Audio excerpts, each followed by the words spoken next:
Now, News 13 Skywarn weather. Well, things are pretty quiet for us here in Durango, although we could see a few spotty showers popping up from time to time. Temperatures in the 50s. Tomorrow, a little bit quieter. Temperatures only in the mid-80s anyway. 59 overnight tonight in Farmington.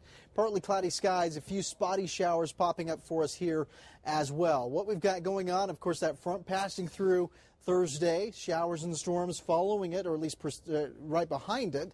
And then for Friday into the weekend, we will dry out somewhat out here in the Four Corners. However, get another backdoor front in here as we had an early Saturday morning that could bring in some dry thunderstorms to the region. Right now, 84 Cortez, 79 in Durango, and across the southwest, it's been very active. We still got some showers and storms off to our west that could be drifting on and off throughout the evening. Meanwhile, the eastern areas of New Mexico have been very busy this afternoon and evening, expecting to see some strong storms out there as well, as we have a severe thunderstorm watch in effect until 11 o'clock. For us, though, it's going to be kind of a quiet evening for us anyway. High pressure is overhead. Still, we've managed to bring in those backdoor fronts despite this dominating ridge that's been with us the last couple of weeks. What's making things a little bit more active, though, is these weak disturbances. They pass overhead, bringing in those showers and storms. Now, as we head towards next week, things kind of change up a bit as this high begins to work its way over New Mexico and eventually back off towards the east, where that will bring back that monsoonal flow out of the south. So monsoon potentially taking shape over Arizona next week, and then towards the end of next week, we'll see how it all plays out.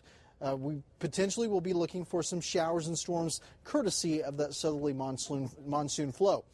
Across the nation right now, those strong storms along a frontal boundary that we've produced. It's been, of course, working its way through the central sections of the U.S. and also bringing in that moisture into New Mexico, and big-time storms as a result. Temperatures behind it a little bit cooler in the 70s in Kansas City, 60s in Denver, but you get ahead of that, and we're well on into the 80s to near 90 in New Orleans right now, 77 in San Antonio, 80s and 70s, even 60s across the West Coast, and they're still baking up in the Pacific Northwest, where they are not used to 90s, and even those hundreds they have been blessed with, if you will. 90s down south in San Antonio, 90s right for tomorrow rather in Oklahoma City, 94 El Paso. We'll see 80s and 70s across the West Coast. A little bit closer to home now as we head into the evening. We'll cool off into the 50s and a few 40s out there with highs in the 80s and 70s across the board. 7-day forecast includes a few spotty showers for your Friday. The weekend will be much quieter.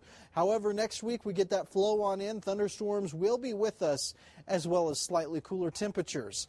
Showers potentially, a spotty shower not out of the question for Farmington, with highs in the low 90s, climbing the mid to upper 90s by the weekend.